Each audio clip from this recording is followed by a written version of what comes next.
जय हिंद दोस्तों।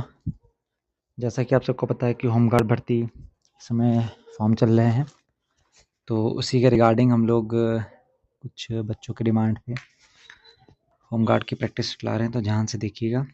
चलिए शुरू करते हैं। तो ये डेमो प्रैक्टिस सेट है। अगर अच्छा लगता है तो आप ज़रूर इसको लाइक करिए, सब्सक्राइब करिए, और आगे ही ऐसे ही डेमो के बेसिस पे ही आपको प्रैक्टिस सेट मिलते रहेंगे, उसमें एक्स्ट्रा फैक्ट के साथ। चलिए शुरू करते हैं। पहला क्वेश्चन है, 2025 में किस क्रम का स्वतंत्रता दिवस मनाया गया था? मोस्ट इम्पॉर्टेंट है, तो ध्यान रखिएगा। इसका सही आंसर जो होगा 79 हो जाएगा। तो 79वें क्रम का मनाया गया था। ठीक है, तो ये आपका करेक्ट आंसर हो जाएगा। उसी के नीचे दूसरा क्वेश्चन लिखा हुआ है कि कौन से क्रम का गणतंत्र दिवस मनाया गया था? तो 76 क्रम का गणतंत्र दिवस मनाया गया था। इसमें मोस्ट इम्पॉर्टेंट फैक्ट ये भी आपको याद रखना है कि मुख्य अतिथि जो थे वो प्रबोतो सुबियांतो थे, जो कि इंडोनेशिया के राष्ट्रपति थे। ये क्वेश्चन आ सकता है। चलिए देखते हैं। अगला क्वेश्चन है कि भारतीय राजभाषा अधिनियम कब पारित हुआ था? तो 1963 में ये अधिनियम पारित हुआ था। मोस्ट इम्पॉर्टेंट क्वेश्चन है ये। भारत का पहला उपग्रह आर्यभट्ट कब प्रक्षेपित हुआ था? तो 1975। ये भी आपको याद रखना है। इस समय जो प्रधानमंत्री थे वो थे हमारे श्रीमती इंदिरा गांधी जी थी, और राष्ट्रपति फखरुद्दीन अली जी थे। अगला क्वेश्चन है कि बुलंद दरवाज़ा कहाँ पर है? तो गुजरात में है बुलंद दरवाज़ा, तो इसका ए ऑप्शन सही हो जाएगा। नेक्स्ट क्वेश्चन है कि उस उत्तर प्रदेश में लोकसभा सीटें कितनी हैं? तो सबसे ज़्यादा उत्तर प्रदेश में ही हैं, 80 लोकसभा सीटें हैं। आपको याद रखना है, तो एक करेक्ट आंसर हो जाएगा। हमने इसमें दो ऑप्शन और ऐड किए हैं। एक तो ये 100 सीटों वाला, तो ये विधान परिषद में है, तो ये भी आपको याद रखना है। और ये जो 31 सीटें हैं ये राज्यसभा में हैं, तो ये भी आप याद रखिएगा। अगला क्वेश्चन है कि सरदार सरोवर बांध किस नदी पर बना हुआ है? तो ये नर्मदा नदी पर बना हुआ है। ऑप्शन नंबर ए हो जाएगा इसका करेक्ट आंसर।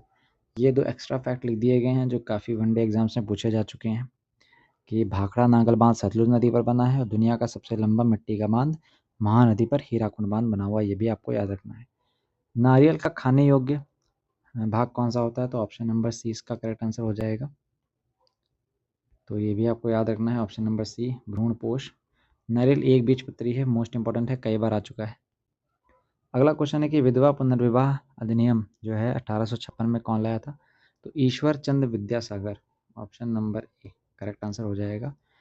और कुछ एक्स्ट्रा फैक्ट भी इसमें जोड़ दिए गए हैं, जैसे कि वेद समाज 1864 में, आत्मीय सभा राजा राम मोहन राय, आत्मसम्मान 1925, और आर्य महिला समाज 1882। ठीक है। अगला क्वेश्चन है कि जब श्रमिकों के पास बाजार में उपलब्ध नौकरियों के अनुसार कौशल ना हो तब वहाँ पर कौन सी बेरोजगारी होती है? तो यहाँ पर संरचनात्मक बेरोजगारी होती है। बहुत बार ये क्वेश्चन पूछा जा चुका है, तो इसलिए आपको इसको याद रखना होगा। अगला क्वेश्चन है कि भारत में कुल कितने रामसर स्थल हैं अप्रैल 2025 के अनुसार? तो भारत में कुल 89 है, 89। उत्तर प्रदेश की बात करें तो 10 हैं, और सबसे ज़्यादा तमिलनाडु में है 20। अगला क्वेश्चन है कि दल बदल विरोधी कानून का संबंध जो है कब किस संविधान संशोधन से है? तो 52वें संविधान संशोधन से, ये आपको याद रखना है। ऑप्शन नंबर इसका सी हो जाएगा 1985। ये भी आपको याद रखना है। अगला क्वेश्चन है कि विश्व का बगीचा किसको कहा जाता है? तो विश्व का बगीचा कहा जाता है भूमध्य रेखीय क्षेत्र को। मोस्ट इंपॉर्टेंट है, आपको याद रखना है। अगला क्वेश्चन है कि 2018 के एशियाई खेलों में नीरज चोपड़ा ने कौन सा पदक जीता था? तो स्वर्ण पदक जीता था, इसको याद रखिएगा।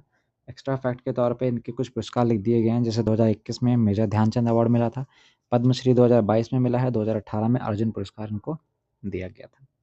हरिशेन किसके दरबारी कवि थे? तो हरिशेन जो थे वो समुद्रगुप्त के थे। ठीक है। एक्स्ट्रा फैक्ट के तौर पर यहाँ पे हर्षवर्धन बाणभट्ट लिख दिया गया है, चंद्रबरदाई पृथ्वीराज चौहान, और कनिष्क का अश्वघोष और नागार्जुन। अगला देखते हैं। औद्योगिक नीति संकल्प 1956 के अनुसार भारत में उद्योगों की श्रेणी कितनी है? तो ऑप्शन ए हो जाएगा 3। ठीक है। अगला क्वेश्चन है कि यूपी का राजकीय वृक्ष कौन सा है? तो अशोक यूपी का राजकीय वृक्ष हो जाएगा, ऑप्शन नंबर ए। एक्स्ट्रा फैक्ट के तौर पर राजकीय पुष्प पलाश भी लिख दिया गया है, और पशु भी लिख दिया गया है बारहसिंगा। अगला है कि यूपी का लोकप्रिय नृत्य कौन सा है? तो कजरी इसका लोकप्रिय नृत्य हो जाएगा, ऑप्शन नंबर ए। ठीक है, तो ये भी आपको याद रखना है। कौन सा अनुच्छेद दोहरे परिसंकट, इसका मतलब है कि 2 बार आपको अपराध के लिए दंड नहीं दिया जा सकता है, तो 1920 सॉरी अनुच्छेद 20। अगला क्वेश्चन है कि 1950 में भारतीय राष्ट्रीय कांग्रेस के अध्यक्ष कौन थे? तो ऑप्शन नंबर डी हो जाएगा इसका, पुरुषोत्तम दास टंडन जी। नेक्स्ट क्वेश्चन है कि दशराग यज्ञ बहुत बार पूछा गया है, तो इसका सही आंसर हो जाएगा परूषणी नदी। लास्ट क्वेश्चन है कि भारत का खेल शहर किसको कहा जाता है? तो मेरठ को कहा जाता है। ठीक है, इसको ऐसे भी पूछते हैं कि खेल के सामान कहाँ बनाए जाते हैं वगैरह वगैरह करके, तो इसमें एक्स्ट्रा फैक्ट में भी हमने लिख दिया है कि यूपी का प्रवेश द्वार किसको कहते हैं? गाजियाबाद को कहते हैं। ताला नगरी सभी को पता होगा अलीगढ़ है, सुहाग नगरी फिरोजाबाद है, और प्रेरणा नगरी मथुरा है। ठीक है, तो ये कुछ डेमो के बेसिस पे क्वेश्चन हमने बना दिए थे, तो अगर अच्छे लगते हैं तो ज़रूर लाइक कीजिए। ऐसे ही आपको प्रैक्टिस सेट मिलते रहेंगे, कुछ दिनों के बाद आपको पूरे 100 क्वेश्चंस का प्रैक्टिस सेट देने की कोशिश की जाएगी। ठीक है, जय हिंद, खुश रहिए, अच्छे से पढ़ाई करिए, थैंक यू।